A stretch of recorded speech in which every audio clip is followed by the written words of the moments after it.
Hello, this is Srishti. Welcome to Pratiyogita Darpan. इस video में हम बात करने वाले हैं गनहरी की। वीडियो में आगे बढ़ेंगे और जानेंगे कि आखिर गनहरी क्या है, साथ ही ये भी जानेंगे कि भारत के लिए इसका महत्व क्या है। सबसे पहले देख लेते हैं इसके चर्चा में बने रहने के कारण को।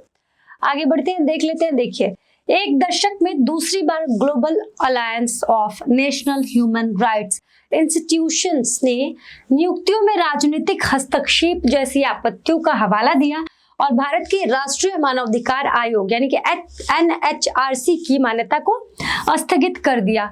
जो गनहरी है उसका फुल फॉर्म है global alliance of national human rights institutes. आगे बढ़ेंगे। गनहरी ने वर्ष 2017 में NHRC को A कैटेगरी की मान्यता प्रदान की, जिसे एक साल पहले स्थगित कर दिया गया। ये NHRC की स्थापना 1993 के बाद से इस तरह का पहला उदाहरण है। NHRC की जो स्थापना है वो 1993 में हुई थी। मान्यता के बिना NHRC संयुक्त राष्ट्र मानवाधिकार परिषद में भारत का प्रतिनिधित्व करने में असमर्थ होगा। यानी कि अगर इसको मान्यता नहीं मिलती है तो ये संयुक्त राष्ट्र में भारत का प्रतिनिधित्व नहीं कर पाएगा।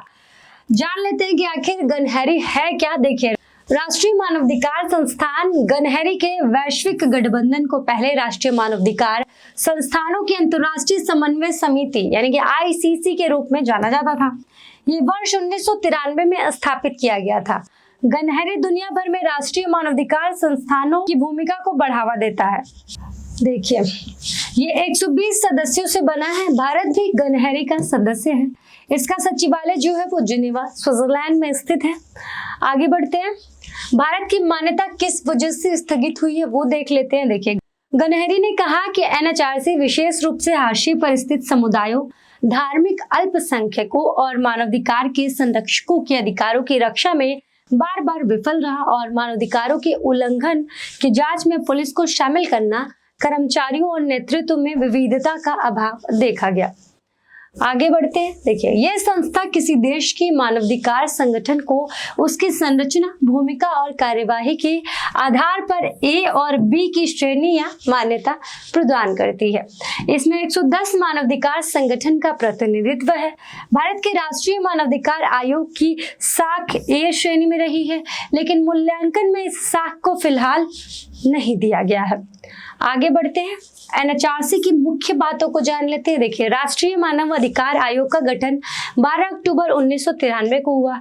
आयोग का अधिदेश मानव अधिकार संरक्षण संशोधन अधिनियम 2006 द्वारा यथा संशोधित मानव अधिकार संरक्षण अधिनियम 1993 में निहित है। आगे बढ़ेंगे, देख लेंगे। राष्ट्रीय मानवाधिकार आयोग का गठन पेरिस सिद्धांतों के अनुरूप है, जिन्हें अक्टूबर 1991 में पेरिस में मानवाधिकार संरक्षण एवं संवर्धन के लिए राष्ट्रीय संस्थानों पर आयोजित पहली अंतर्राष्ट्रीय कार्यशाला में अंगीकृत किया गया था तथा 20 दिसंबर 1993 में संयुक्त राष्ट्र महासभा द्वारा संकल्प 48 या 134 के रूप में समर्थित किया गया था। आगे बढ़ते हैं। देखिए, ये भारत में मानव अधिकारों का प्रहरी है।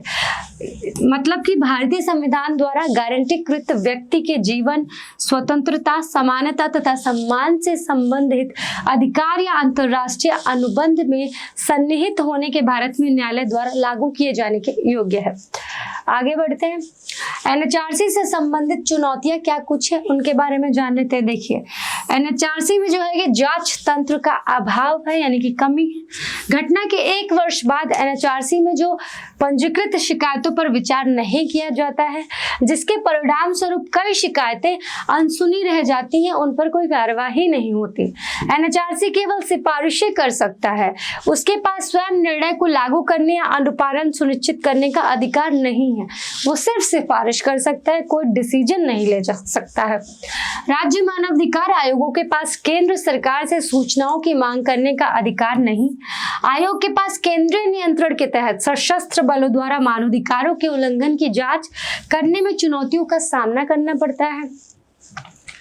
सरकार को NHRC के फैसलों को लागू करने योग्य बनाने हेतु कदम उठाने चाहिए। ये सुनिश्चित करना चाहिए कि सिफारिशों एवं निर्देशों को प्रभावी ढंग से लागू किया जाए। ये NHRC के हस्तक्षेपों के प्रभाव तथा जवाबदेही को बढ़ाएगा। नागरिक समाज और मानवाधिकार कार्यकर्ताओं के सदस्यों को शामिल करके NHRC की संरचना में विविधता लाना चाहिए।